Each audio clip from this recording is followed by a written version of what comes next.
Podcast. Podcast. Podcast. Podcast. Podcast. Podcast. Podcast. Podcast. Podcast. Podcast. Podcast. Podcast. Podcast. Podcast. Podcast. Podcast. Podcast. Podcast. Podcast. Yeah, welcome to another episode of the Racer X Exhaust Podcast, presented by Yoshimura and shout out to MXTech Suspension. This is a big deal because I'm actually doing this one via Zoom. Today we'll be interviewing Shayna Texter-Bauman, who is the points leader in the American Flat Track, Progressive American Flat Track singles class. That's essentially for 450s, and that's interesting in and of itself, but also I did this one over Zoom, so we will actually have video if you want to watch the YouTube version. Normally we put these on YouTube, and all you do is stare at the Exhaust Podcast logo, which is what you're doing on YouTube right now. But I do have some clips of Shayna Texter that I will throw in so you can see what American Flat Track is all about while we talk about our sponsors for the show. Now, Yoshimura is pumped. I've been talking about the RS12 system for various motocross bikes for a while, but I know that people deep down inside in the California, yes, made in the USA is Yoshimura, in the California offices and workshop and factory for Yosh, they're extra pumped on the Honda Grom. That is one of their favorite products, and Honda has redesigned the Grom for 2022, and now there is a new Yoshimura RS9T exhaust system for it. So the latest generation of Grom, it looks better. The ergonomics have been stretched out so it fits normal-sized adult humans a little better. I've ridden the old Groms quite a bit. They are really small, and they also do not have a lot of power. So the new bike has a 5-speed transmission instead of a 4-speed, and it has more compression, so it has a little more juice, which you really need. Last year I rode a Grom at Daytona, and there's this bridge that brings you from the speedway side of Daytona over to the beach side, and wide open up that bridge, and the bridge is not that steep. I couldn't go the speed limit. So with the new Grom, you'd have a little more power, and then you put the RS9T Yosh exhaust on it, and you get a staggering 11.1% more horsepower, 11.9% more torque, and then you can also run the Race Series full system for closed course riding only, and then you can get 13.9% increase in horsepower and more than 14% more torque, which is a huge percentage when you're talking about a very small number in the first place. It's definitely noticeable, plus it looks cool. It's a little bit lighter, and you can pair that with the legendary Yoshimura rear fender eliminator kit to make your bike look that much cooler. So please go to yoshimura-rd.com. Are you like me? When you see cool products like this, sometimes that's enough to make you think of buying a motorcycle you would have never bought before. I hadn't looked at these new Groms up close until Yoshimura sent the press release, and I'm like, the exhaust is cool, but the bike, that's pretty cool too. Honda, take a Grom, put some knobbies on it, make the ergonomics a little more moto style, and then we would have a street legal pit bike. Be the greatest thing ever. I know you can do it, Honda, because you used to make motorcycles like that in the 70s. Also, brought to you by MXTech Suspension. I've been talking all the time about the Lucky Fork with dual springs, dual cartridges, and the right coatings and technology to maintain lightweight, yet also great performance. And they've also got that national shock. They've developed their own shock. It's almost like having a works shock. So go to mx-tech.com, check out the Lucky Fork and that national shock. It will absolutely upgrade your bike. It is used by a lot of the top privateers. Cade Clayson, infant chiz. He's been chizzing in his own way, making a lot of main events as of late. He is running the MXTech Fork, the MXTech Shock with that PRMX Kawasaki team. And if it's good enough to get privateers into the main event, one of the 22 riders on the Supercross gate in the main, probably good enough for you. So go to mx-tech.com and check out that national shock and the Lucky Fork with the latest technology. And look, I don't think you're going to be able to purchase factory stuff. This is the best if you're a privateer racer. So go to mx-tech.com. Now let's talk a little bit about Shayna Texter-Bauman real quick. American Flat Track has been on the rise for the last couple of years. This is my 5th year, actually, full disclosure, as the play-by-play announcer for the television series on NBCSN. We just had our first 2 shows air on Saturday before Supercross began. When I first jumped into the series, the singles class, they had really changed the rules. For a while in Flat Track, you could pick a different bike for a different track. So on the smaller tracks, the top guys would ride 450 singles, and on the big tracks, they'd ride the traditional Harley XR750 twin-cylinder bike. Then Progressive American Flat Track changed the rules and said we're going to have a class for singles, for single-cylinder 450s only, and we're going to have a twins class for twin-cylinder bikes only. So now you have to race the twins if you're in the twins class on the small tracks. And if you're in the singles class, you have to ride the 450 on the big tracks. Now, a lot of people thought they're not going to be able to ride twin-cylinder bikes in the small tracks. And if the singles have to race on the big miles, they're going to blow up. Well, the singles are fine in the miles. They don't blow up. And the riders have proven you can race the twins on the small tracks. So there's a lot more clarity as to the twins are always riding twins, and the singles are always riding singles. And in that same year where they changed the rules, Shayna Texter, who had always been a good racer and had won some races before, she really went to the next level. She won a bunch of races that season. She was the points leader for a while, but she was really done in by the TTs, which are the tracks that have jumps and turns. She doesn't have a motocross background. She struggled. She didn't make the mains in those. She lost a bunch of points. She didn't end up winning the title. That actually went to Colby Carlisle, Yamaha rider. Now, Shayna has been winning races the last couple of years, but 2020 was a tough one. She didn't win any. 2021, a bit of a redemption tour for her, and they had a doubleheader last weekend, and she won both races. So now she's the points leader. And yes, also, when KTM decided to get involved with flat track, they did it with Shayna. It was her and Dan Bromley as a two-rider team for a while. Now it's her and the Australian Max Whale as a two-rider team. When you're a factory KTM rider in any series, that brings some prestige with it. So with Shayna, you're talking about the prestige of being on the KTM team. She races against the guys, and she wins races heads up, straight up against them. That brings a lot of attention. But Shayna, like most racers, would rather be known for just being good. So that's what we talk about with Shayna today. Let's let it roll. Okay, Shayna, I'm going to start here. I got awesome news for you. We are not doing this interview because you're the factory KTM rider or because you're the girl that races in the guys class. We're doing the interview because you've won the first two races in your class. So congrats on that. And you have to be pumped to just, you're getting press because you've won races. That has to feel awesome. Yeah, no, definitely. It was a little bit of a dry spell as far as winning for me.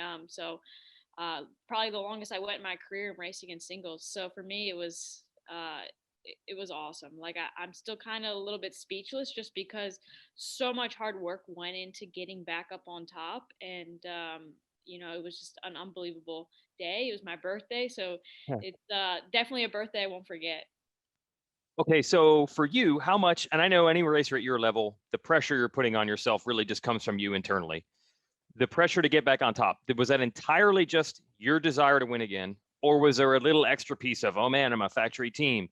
Oh man, I'm a high profile rider and people are going to be looking at me more than others. Was there extra pressure to get back on top because of that? Or is it pretty much all just internal? You just like winning races? Yeah, I mean, obviously, I was hired by the Red Bull KTM team to win races. That's no lie that they expect to win. But they honestly really weren't putting any added pressure on me other than support. They were supporting me, backing me 100%, asking me, "Hey, what do we need to do to the motorcycle for you to be comfortable again? Back where you were in 19." And also just myself. Like, it was a long season 2020 for me. Obviously, there was, some good out of it, getting married and watching Briar win the championship, but there was a lot of smack talk going on about me, and obviously, I'm getting a little bit older, and I definitely didn't want to end my career not winning again. So for me, I dug a little bit deeper, and just trust the surroundings. Yeah, I was wondering that because on the podium, I think the first night you said this will prove to the people on Facebook that I still know how to ride a motorcycle. So I guess you can't tune all that out. You were hearing stuff. Yeah, I mean, definitely. Like for me, I'm not really a big social media person. So I try to tune it out. But obviously, I got a lot of family and friends that still from time would send me texts and things that I didn't really want to see. But, I just used it for motivation to kind of show, that I can ride a motorcycle. Those wins, that I've gotten in the past definitely weren't given to me by any means. I mean, these guys are some of the best in the country at racing flat track. And I just wanted to kind of just show, hey, I want this still, even though I'm married, even though, I'm 30 years old now, I still want to race motorcycles and, most importantly, have fun. Yeah. So can you put a finger on what the difference was? Right. Because you won over a long period of years. You won on a Honda, then you won on Husqvarna. First year at KTM was pretty good. And then last year, no wins. So are you able to put a finger on what was wrong? Because obviously you're already back to being a race winner again this year. So what was up last year? Just I wasn't comfortable, to be honest. All last year, yeah, I just was really out of my comfort. We had brand new Dunlop tires that we were running. My team's still new to the sport. We're going on our third year together and their involvement in the sport. So we're still learning. We learned a lot of things in 2020, and we definitely swam in the deep end for a while. So after the season was over, we had a little bit of time to kind of catch back up, because the season was such a short window. And just reevaluate things, talk about what I needed. And one of the things that I wanted to try was going back to the downpipe exhaust. So we were able to try that at the tire test, and instantly that felt majorly different for the motorcycle. It just allowed me to be able to kind of ride the motorcycle a little bit more maintenance, throttling it through the corners, and also still have the acceleration when I needed it. So the downpipe was huge right off the bat. And then also my suspension guy from 2019, George, from the factory, actually went to go work with Solid Performance, who was doing my suspension in 2020. So kind of got George back in the mix alongside Evan, and we just got the motorcycle feeling more balanced. One of my biggest struggles was front end. I was never comfortable with the front end, whether it was the forks, the tire, just in general. So we're able to get the bike back balanced out, and I feel good. You like hearing that stuff though, because that just means it's just a racer. It's just technical stuff. It's just testing stuff. It's just comfortable on the bike stuff. It wasn't, like you said, it wasn't that you're getting older or you were getting married or planning a wedding. It wasn't any of that. It wasn't like your desire was starting to wane or motivation. It was just the standard racing stuff. Sound Yeah, like. I mean, the behind the scenes stuff, my Yep. team definitely wasn't sleeping. I mean, they were trying everything they could last year to make improvements. We were going through shocks and different settings, trying to get there. But, like I said, the window was so short due to COVID. We just didn't get that extra free time to really explore. And the off season allowed us to do that. And it's just great too, because it also gives me the reassurance and confidence back in myself as well. Because, there was definitely times where I was questioning, like, what's going on? I put in more hard work last year than I did my entire career. And I barely could get in the top 10. I was struggling to get even on the front row to start the heat races in the main. So it's definitely nice to be back up on top. Yeah, so I guess that's another thing that maybe even I hadn't realized. So KTM, they keep jumping into different racing series and they keep having success and quickly.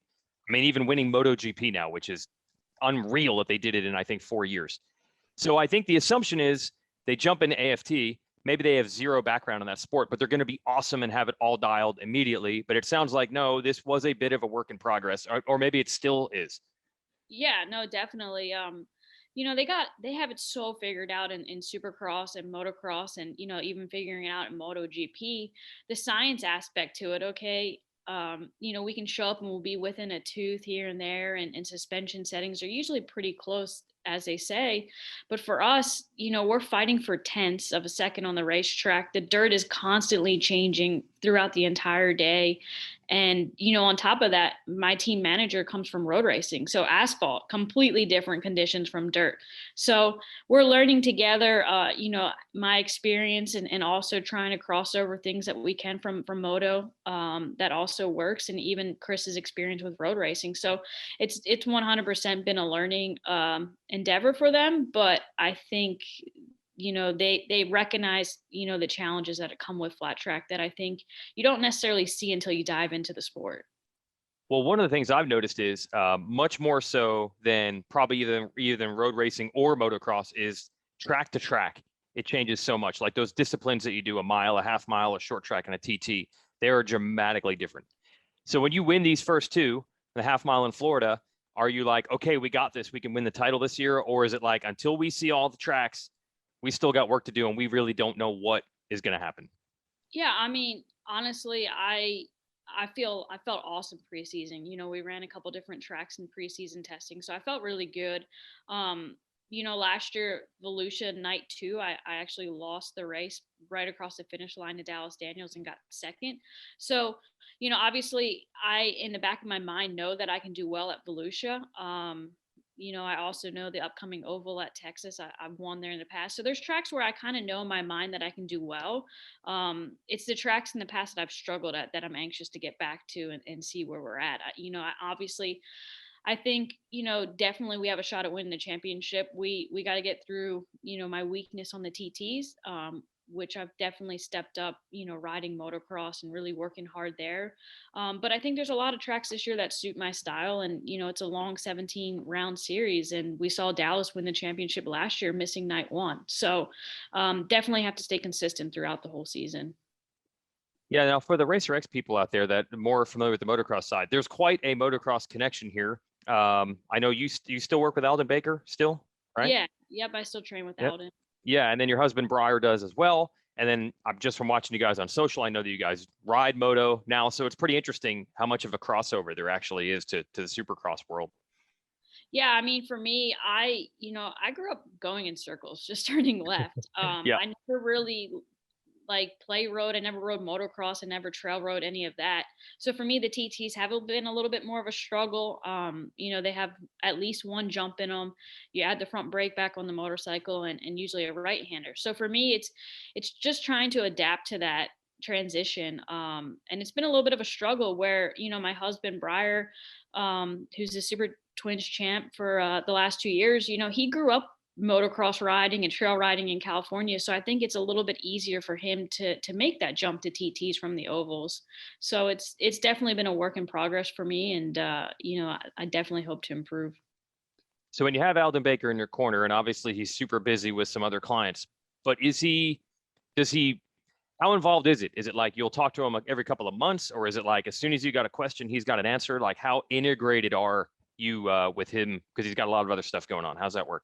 No, definitely. Alden's like 100%. When he goes in on something, he goes in, and he monitors our program pretty much every day. And every week we get a new plan from him. So, just when you think he's not watching, you get Uh-huh. that text to remind you, hey, what are you doing? So no, he's involved in, even though Supercross was racing the same night as us at Volusia, he was still texting me throughout. So he's definitely engaged, in my program, and he also helps Briar and Jarrett Meese out. So Now I keep hearing this rumor. Is it there? There was a flat track like that you could ride at Alden's, or there was, or there wasn't, or they're building one. I can't keep up. So is there something there to ride at the Baker's factory? the last 2 seasons, preseason, I didn't this year, but heading into opening round, because it was a TT, I did have a TT track for that was built around the Supercross tracks that Briar and Jarrett and I could go ride at. He is in the process actually of building some more flat track specific racetracks right now, but they weren't ready to go quite yet for this year. So being that Volusia was an oval, we just kind of focused on oval training and doing some motocross heading into Volusia. So yeah, I've asked you this before. Do you get to practice flat track very often, or is it only like these rare test sessions or outlaw races? I don't think you guys get to just do it 3 or 4 days a week, right? Yeah, I mean, it's super hard. We can't just call up the local flat track and, hey, you running an open practice on Wednesday night. Yeah.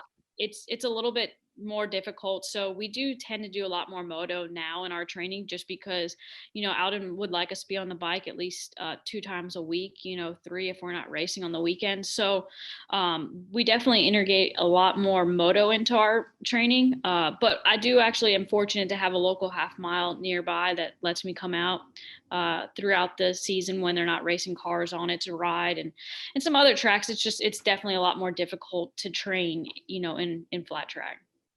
Yeah. Now you're still in Pennsylvania where that track is, right? Yep. Okay. So from what I can gather from the outside here flat track, there's like a couple of like hot spots, like a lot of riders from Michigan and then a lot of riders from Pennsylvania. My calculations correct there? Yep. I mean, basically, Pennsylvania, Michigan, Ohio, and Illinois are the, I would say the hotbed, and also California. So, Yep. there's 4 or 5 states that are definitely heavily involved in flat track, and then a few others throughout the country. So are there other riders nearby where you happen to be? Like, are you guys in that area because other riders are there, or is that just where the Texter family grew up and that's just where you are and it's random that there's other Pennsylvanians out there? Yeah, no, definitely. I mean, it's just where I grew up and been raised my entire life, and my family's from. But yeah, it's super special. I mean, I think there's, probably a dozen flat track racers within an hour. and good ones that have gone on to be very successful. So it's kind of cool. It's special. We're all definitely in the eastern south corner of Pennsylvania. Really don't know any people out west, so it's funny. We're all within an hour.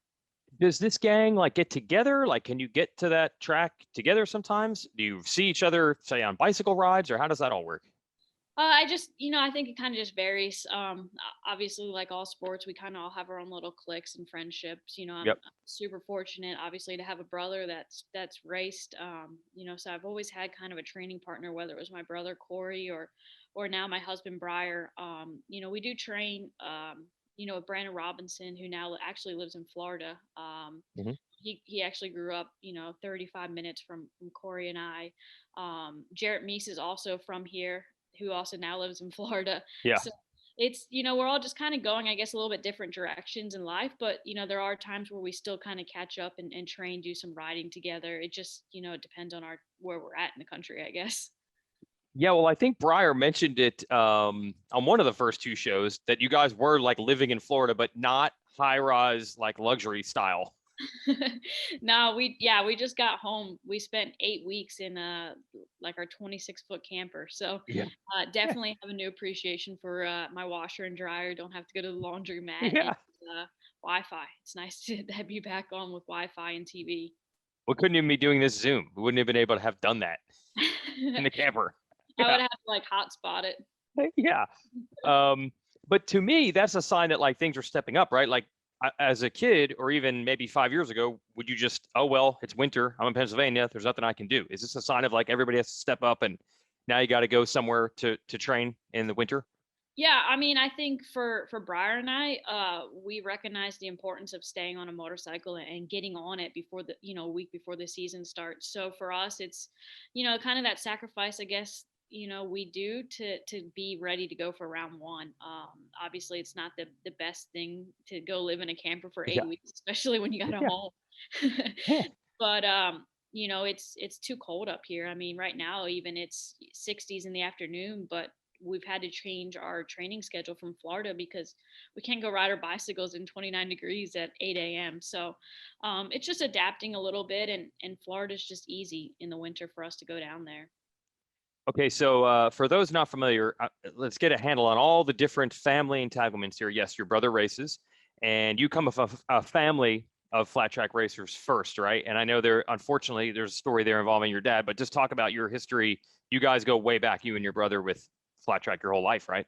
Yeah, I mean, we've been involved in the sport, I would say, our whole life. My father Randy raced flat track and road racing until 2002 when he retired. And I grew up liking motorcycles. I'd ride them from time to time, but really my main focus growing up was playing soccer until my brother started racing in 2003. And about halfway through the season, I kind of got the itch, and my family owned a Harley Davidson shop. So about halfway through, I decided to race Trailway Speedway. My dad went up to the dealership and mounted up some Buell Blast tires on my TTR 125, and I've never looked back since. So definitely, like I said, I've been around the sport my entire life with my dad racing. He sponsored a bunch of Grand National riders from the shop, and now it's, we've been riding. So how old were you then when you first tried it?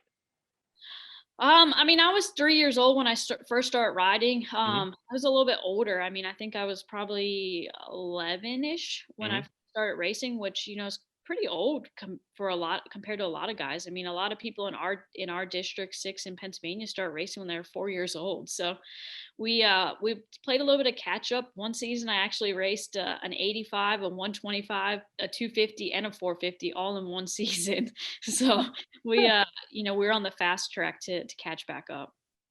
So do you even know like how far you expected to go? Like starting a little late, it's great to be winning races right now. Normally, I would say like, did you expect to get to this level? But I don't even know. Did you even have a realistic idea of where this was going to go for you?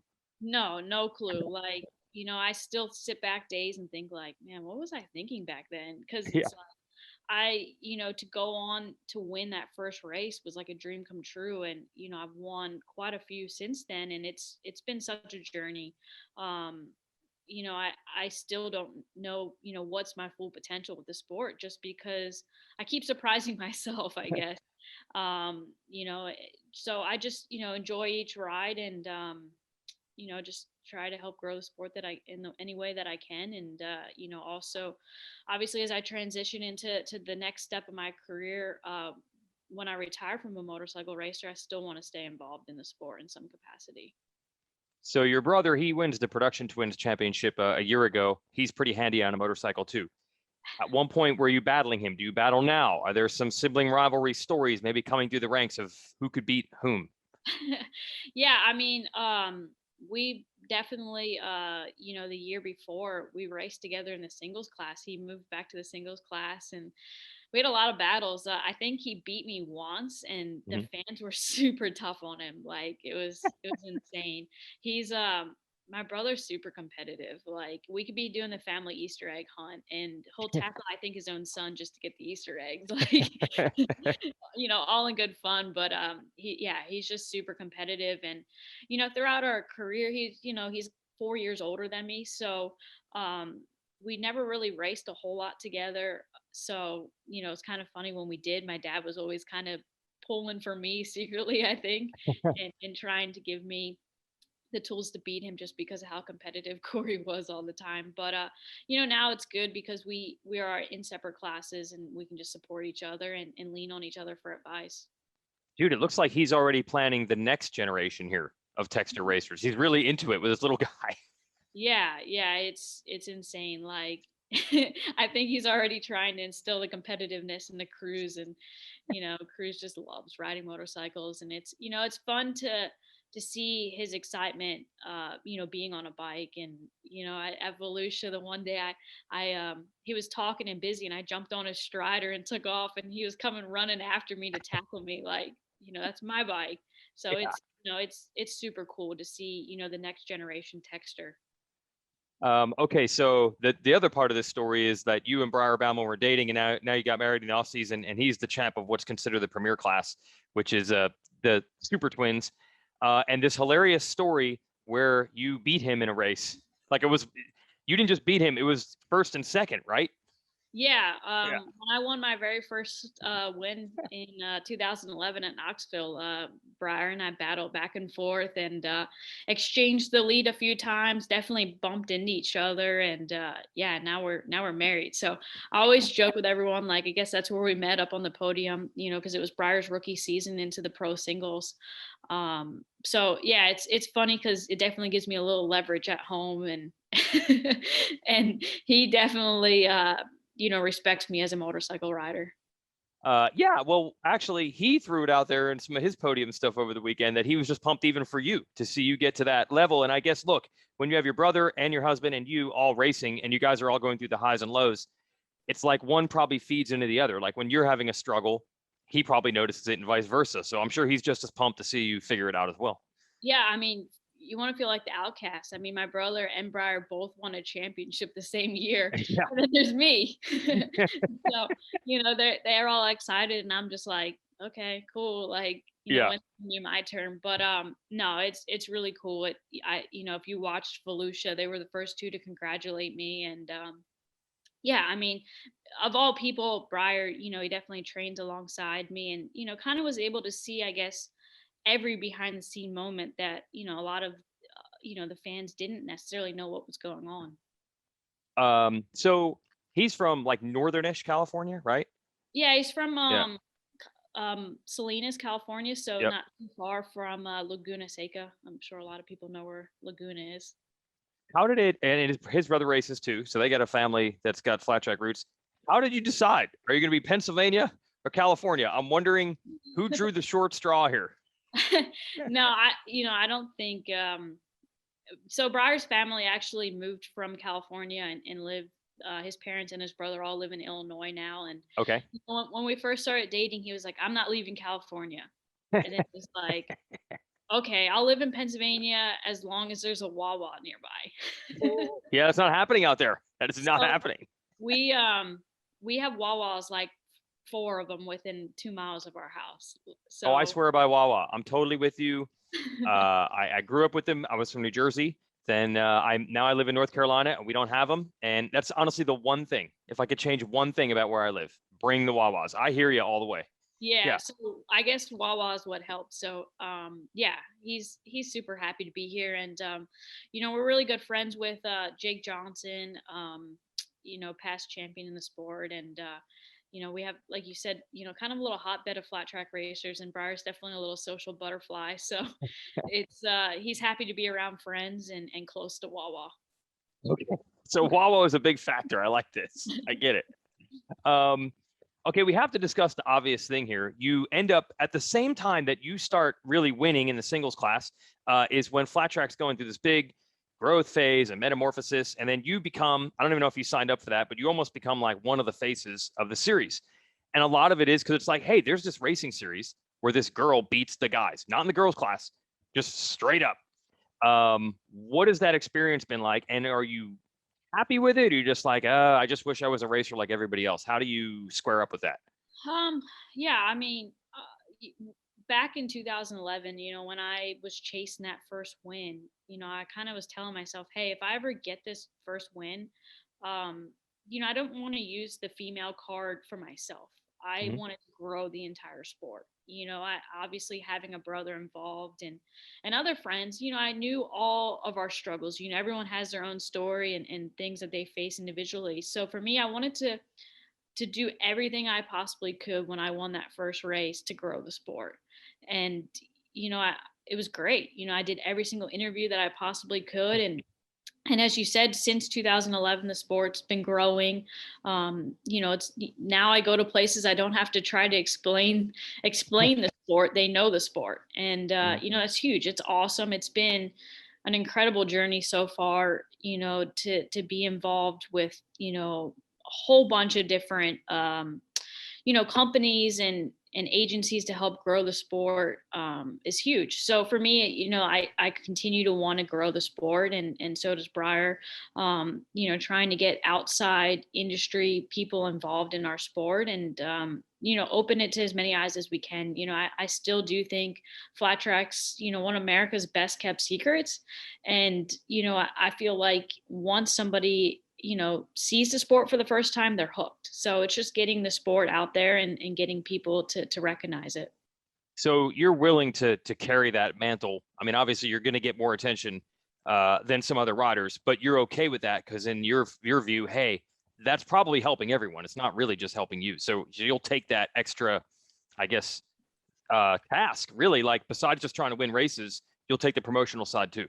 Yeah, I mean, I'll do everything that I can. Obviously it's not always the most fun thing to do, after a race weekend to go hop on a plane and go do extra media opportunities or this and that. But, I recognize, that it's going to just help not only myself, but the sport as a whole. And, hopefully continue to open doors for future generations to become involved in the sport. And yeah, I mean, for me, I've never wanted to use the female card as a way to just grow me or be selfish about it. I guess I Mhm. want to be, at the end of the day, I want to be known as a motorcycle racer and a good one, Mhm. not one that was just given certain things for being a female. So for me, yeah, I'll carry it, and I'll try and put as many eyes on the sport as I can with it.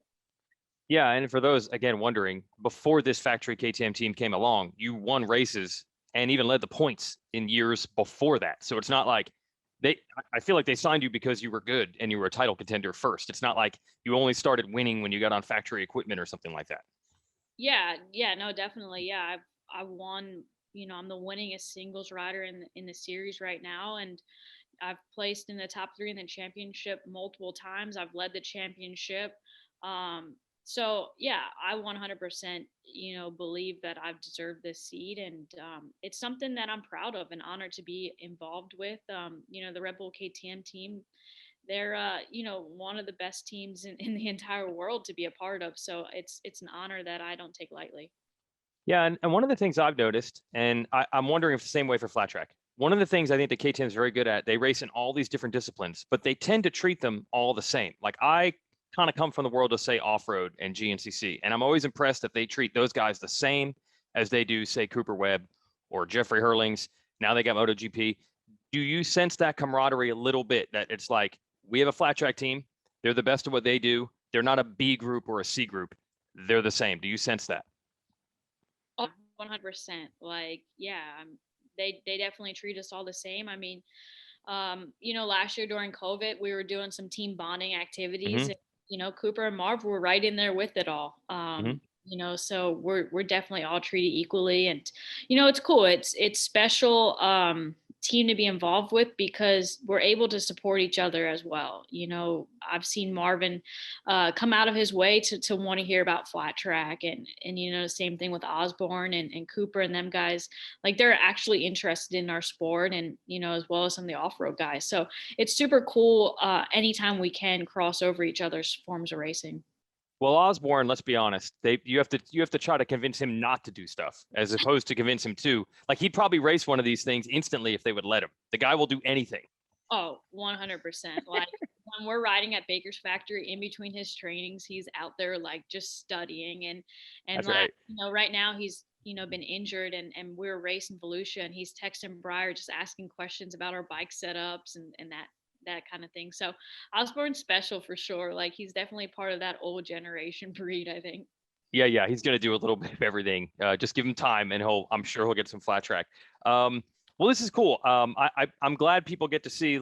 My whole point is that we're doing this because you won races. You want to win the championship this year, and the fact that it's the KTM rider or the girl rider, that just comes with it. But most importantly, you want to be known as a motorcycle racer who was good. Yeah. And you're proving it. So that has to be like a huge weight off your shoulders this year to have gotten back up there. So congrats on that. Yeah. Yeah. Thank you. I appreciate it. Cool. All right. Well, thanks for the time. The only thing is now you got a long break, don't you? Yeah, 6 weeks until the next one. So it's a long break, but honestly, the racing side's easy. This break is going to be no joke. Alden has us back on the bikes and back on the training program already. So not a whole lot of time to celebrate. Oh man. Hey, actually, this reminds me of something. So obviously this is full time for you. If you have 6 weeks off, that's 6 weeks of training. Was that always the case for riders at your level? Definitely not for you as you worked your way through the ranks. But is that even a sign of growth for flat track? That, oh yeah, if I got 6 weeks off, I'm just training. I'm not working a regular job. Was that happening for riders at one point? No, I mean, guys, basically, at one point we're working during the week and Yeah. working on the weekends, just coming off the couch. So, Hmm. yeah, I mean, right now it's definitely important to get the training in, any way that you can. And obviously for me, it's an advantage, being in the situation that I am, that I can focus 100% on it. Um, I would say, probably about 3/4 of the field now is training. Hmm. Back when Jake Johnson was winning the championship, the dude was literally just coming off his couch. And, I think, honestly, I think Meese was, a big part in that transition into training, and Smith, those types of guys.